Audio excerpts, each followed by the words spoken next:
هل أنت مشتت ولا تملك التركيز على حياتك وعملك؟ إليك الحل. هل تعلم أن التشتت أو عدم التركيز يمكن أن يدمر حياتك؟ في العمل، في الحياة بشكل عام، ولكن ما هو السبب؟ للأسف الأسباب متعددة وكثيرة، لكن المفرح أن هناك حلول تابع للنهاية كي تتعلمها.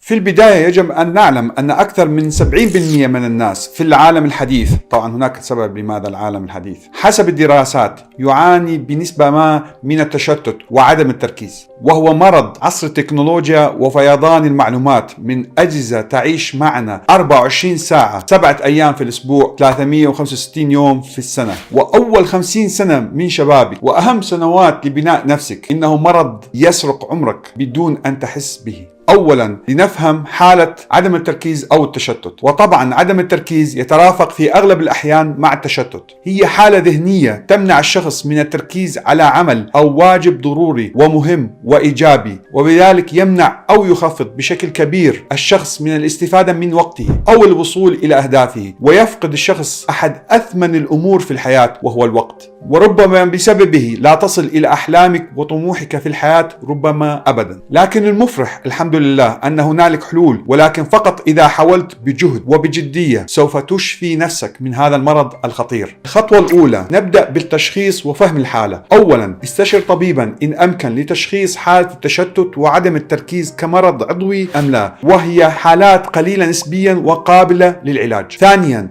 إذا كان عدم التركيز والتشتت نابع من أسلوب تصرفاتك وحياتك، فيجب أن تعرف الحلول والطرق لعلاجها. الخطوة الثانية قياس نسبة عدم التركيز، وذلك عن طريق: ألف، اجلب ورقة وقلم واكتب عليها جدول الأيام من بداية إلى نهاية الأسبوع. ممكن نستخدم برامج الموبايل مثل جوجل كالندر أو غيره كثير من البرامج. اكتب جميع النشاطات والمواعيد والأعمال المطلوبة منك لكل يوم من الأسبوع. باء، نهاية كل يوم قبل النوم استخرج نسبة الإنجاز عن طريق تقسيم عدد المهام المنجزة بشكل كامل على عدد المهام المطلوبة أو المكتوبة. جيم، نهاية الأسبوع أو الشهر استخرج النسبة النهائية للإنجاز بجمع النسبة اليومية وتقسيمها على عدد الأيام الأسبوع أو الشهر حسب جدولك. أما إذا كانت نسبة الإنجاز 50% أو أقل مثل أغلب الناس في العصر الحالي، فهذا يعني إذا بقي مثلا 10 سنوات من وقت حياتك الحر، طبعا هذا رقم كبير خارج متطلبات الحياة المجبر عليها من نوم وأكل وعمل وغيره،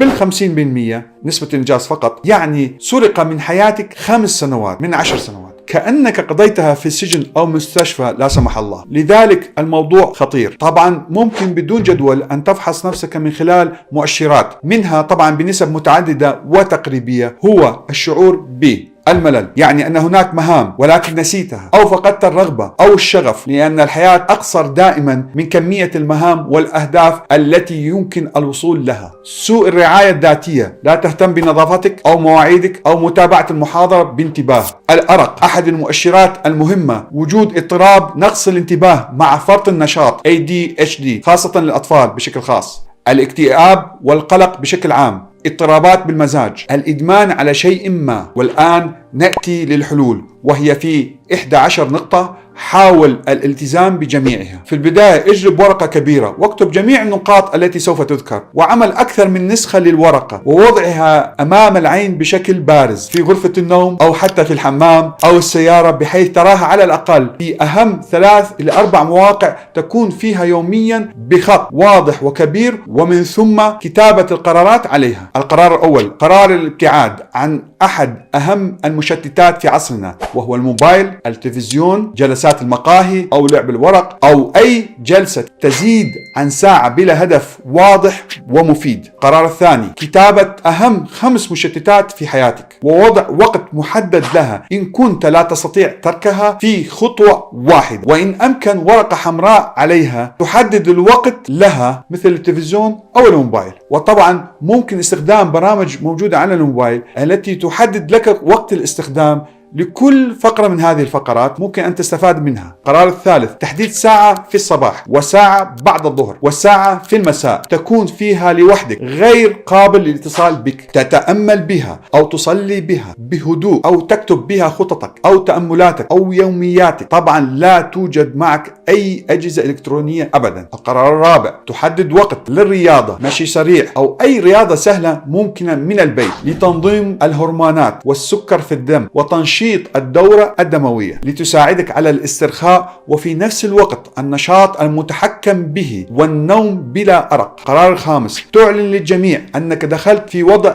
إعادة تركيز ووضع الاعتزال لمدة محددة، وتطلب من الجميع احترام وقتك وتقديم الدعم. القرار السادس: اتصل بصديق معروف بتركيزه واطلب منه مشاركته بخبرته معك، وإن أمكن المشاركة معا في النشاطات ذات التركيز العالي مثل الدراسة. وفي حالة التباعد المكاني استخدم برامج اتصال الصوت والصورة معا مع نفس الشخص مثل برنامج الواتساب. القرار السابع: الاستيقاظ فجرا كل يوم، تحديد وقت النوم المبكر والنوم لساعات كافية بين 6 ساعات إلى 8 ساعات على الأقل. القرار الثامن: إذا كنت لا تعيش وحدك وهناك ضوضاء، ضع سماعات الكبيرة التي تغطي الأذن موجودة في السوق واسمع بها موسيقى هادئة لا تكون محور التفكير. القرار التاسع: أكثر من الأكل الصحي وخاصة السلطات والماء. القرار العاشر: استمع لمحاضرات عن أساليب التركيز على اليوتيوب لأنها متعددة وكثيرة. أخيرا النقطة المهمة والأخيرة: 11: اكتب